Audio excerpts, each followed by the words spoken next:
Инсталацията за биологично третиране на площадка Хан Богров е изградена като част от проект Интегрирана система от съоръжения за третиране на битови отпадъци на Столична община. Проектът е финансиран по оперативна програма Околна среда и е на обща стойност около 39 милиона лева. Възложител на проекта е Столична община, изпълнител обединение Егерсман & Ко. Строителният надзор се осъществява от консорциум ICIH.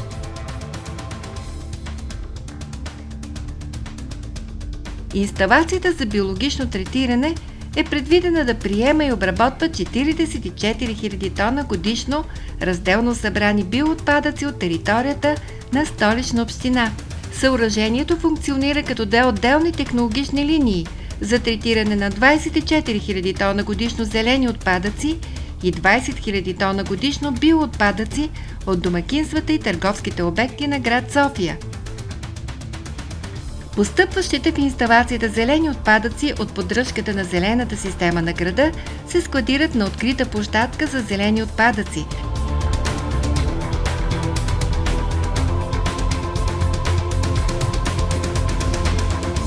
След което материалът преминава през предварителна обработка. Тя включва отстраняване на примеси и раздробяване, за да се получи подходящата за процеса на компостиране структура. Подготвеният материал се зарежда в компостните клетки, където в продължение на 2 седмици протича първата фаза на компостиране. Технологичният контрол е изцяло автоматизиран.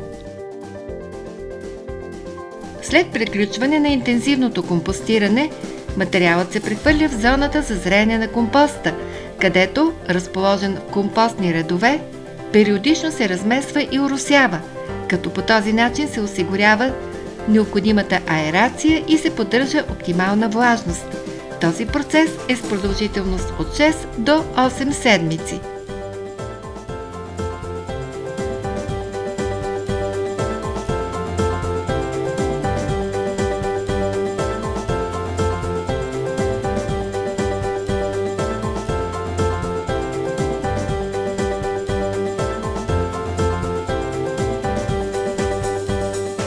След приключване на втората фаза на компостиране, озрелият компост се подлага на фина обработка за пресяване през барабанно сито, където фината фракция всъщност е готовия продукт, а грубата фракция се връща обратно като структурен материал.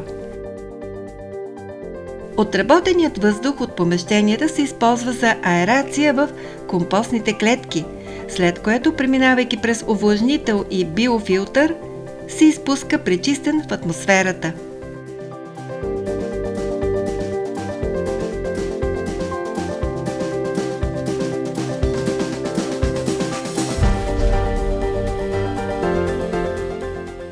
Разделно събраните биоотпадъци от търговските обекти и домакинствата се подлагат на предварителна обработка в 2 отделни функционални зони, според спецификата на постъпващите отпадъци, където се отстраняват примесите от опаковки, метали и други. Тук органичният материал се обработва до получаването на суспензия, която се отвежда за третиране в зоната за анаеробно разграждане. Процесът на ферментация се осъществява в биореактор при мезофилен режим 37 градуса, вследствие на което се получават биогаз и частично стабилизиран ферментационен продукт. Системата за биогаз събира и анализира биогаза и след неговото пречистване и изсушаване го преобразува в електрическа и топлинна енергия в когенератора. Произведената електрическа енергия се подава към електроразпределителната мрежа, а топлинната енергия се използва за технологични нужди от различни консуматори на площадката.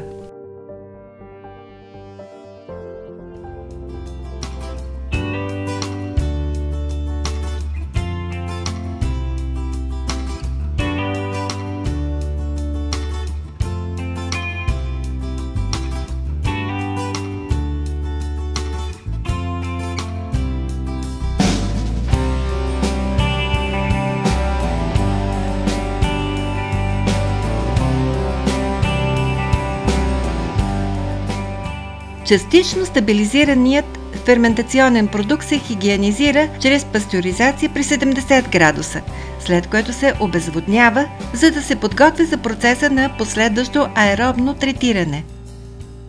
Към него се добавя структурен материал и след като сместа се хомогенизира, се зарежда в компостните клетки, където е осигурено допълнително подгряване поради ниската биологична активност на входящия материал. Тук време-престоят е около 3 седмици и след приключване на процеса компостът се подлага на финна обработка. Поради специфичния състав на биоотпадъците, финната обработка тук е по-прецизна и включва пресяване през барабанно сито и обработка в сепарационен модул. След отделянето на примесите се получава фина и груба фракция. Фината фракция е готовият продукт, а грубата фракция се връща обратно като структурен материал.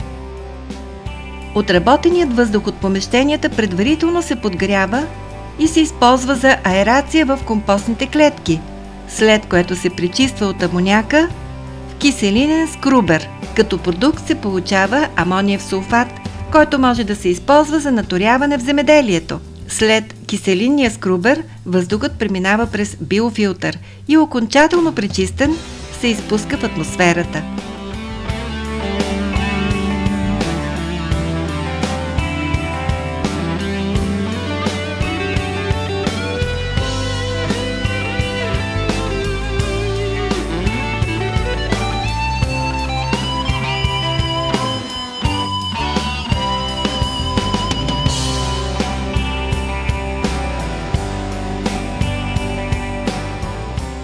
При достигане на максималния си капацитет, инсталацията ще произвежда около 13 000 тона компост, над 600 мегаватт-часа електроенергия и около 30 тона амониев сулфат годишно.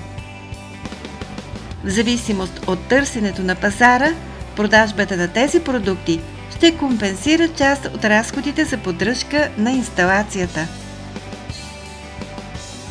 Съоръжението е единствено по рода си в България и след въвеждането му в експлоатация в началото на 2014 година, Столична община ще разполага с необходимия капацитет да оползотворява биоотпадъците на града по един модерен и екологосъобразен начин.